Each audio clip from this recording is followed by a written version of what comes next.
مختصر عمل او ثواب به انتها، مختصر عمل ثواب ډیر زیات. حضرت جویریه رضی الله تعالی عنها فرمایي چې یو ځل نبی کریم صلی الله علیه وسلم د سحر د مانځنه وروسته چې کله منځو کو د مانځنه فارغ شو، نبی کریم صلی الله علیه وسلم بهر ته تشریف یوړو. ما منځو کو په خپل مصلا او جنماز باندې چې کم دی ناسو ما ډیر ساعت وروسته نبی کریم صلی الله علیه وسلم د اشراق د مانځنه وروسته راغی. زه په هغه حالت باندې ناسم. نبی علیہ الصلوۃ والسلام زمانه تاسو کو چې ته په هغه حالت باندې ناشته په کوم حالت کې چې ما پرې خو دی لا زین لا پاسېدلې نه. نبی کریم صلی الله علیه وسلم ته فرمایل چې او د الله رسول په هغه حالت باندې په ذکر اذکار کې مشغول یم.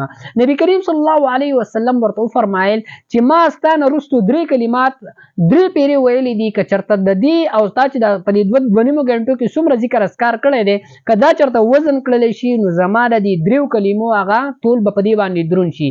هغه درې کلمات څه دي نبی کریم صلی الله علیه وسلم چې ویلې دي هغه داري سبحان الله وبحمده عدد خلقه ورضوان نفسه وزینة عرشه ومداد کلماتی.